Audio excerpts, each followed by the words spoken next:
सुप्रभात। आज हिंदी की कक्षा में हम एक वर्कशीट करेंगे। शिक्षा निदेशालय, राष्ट्रीय राजधानी क्षेत्र दिल्ली, CBE 2024-25। विषय रहेगा हिंदी, कक्षा 6।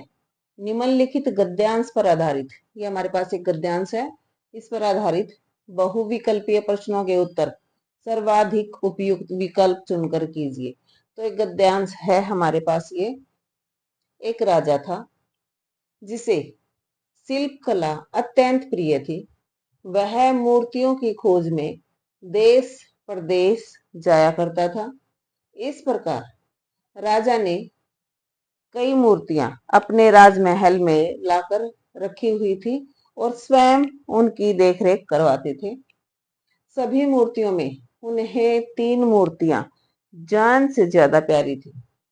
एक दिन जब एक सेवक इन मूर्तियों की सफाई कर रहा था, तब गलती से उसके हाथ से एक मूर्ति टूट गई।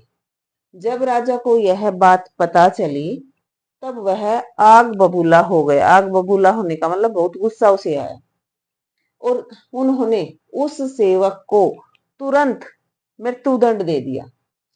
सजा सुनने के बाद सेवक ने अन्य बची दोनों मूर्तियों को भी तोड़ दिया।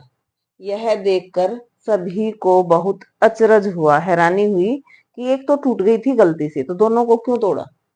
राजा ने उस सेवक से इसका कारण पूछा।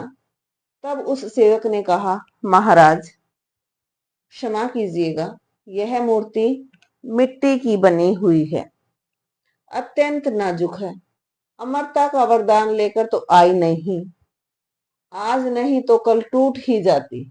अगर मेरे जैसे किसी आदमी से टूट जाती तो उसे अकारण ही मृत्यु का दंड मिलता। अगर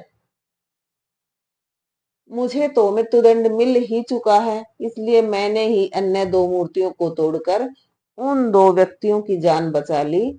यह सुनकर राजा को अपनी गलती समझ आ गई और उसने सेवक को सजा से मुक्त कर दिया। तो ये एक गद्यांश है। अब इसमें ये प्रश्न दिए गए हैं। गद्यांश के अनुसार राजा को किस कला से लगाव था। सबसे पहली लाइन है कि राजा को शिल्प कला से अत्यंत प्रिय थी।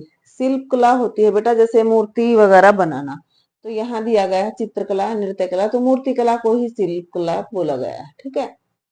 अगला है, कहानी में कुल कितनी मूर्तियां टूटी। कहानी में 3 मूर्तियां टूटी। टूटी तो एक ही थी, लेकिन 2 को तोड़ दिया गया था। कहानी में कुल कितनी मूर्तियां टूटी, तो 3 टूट गई। राजा ने सेवक को दंड क्यों दिया। मूर्तियां टूटने के कारण, चोरी करने के कारण, सेवा करने के कारण, या मूर्तियां बनाने के कारण। तो मूर्तियां टूटने के कारण उसको दंड दिया गया था। राजा ने सेवक को सजा से मुक्त क्यों कर दिया। सेवक स्वार्थी था? नहीं था। सेवक लाचार भी नहीं था। सेवक परोपकारी था? सेवक ना समझता परोपकारी था, क्योंकि उसने ये सोचा कि 3 मूर्तियों में से एक मैंने तोड़ दी तो मुझे मृत्यु का दंड मिल गया। अगर कोई 2 व्यक्ति 2 को तोड़ेंगे तो 2 को और मृत्यु का दंड मिलेगा, इसलिए उनको तोड़ दिया, तो वो परोपकारी था।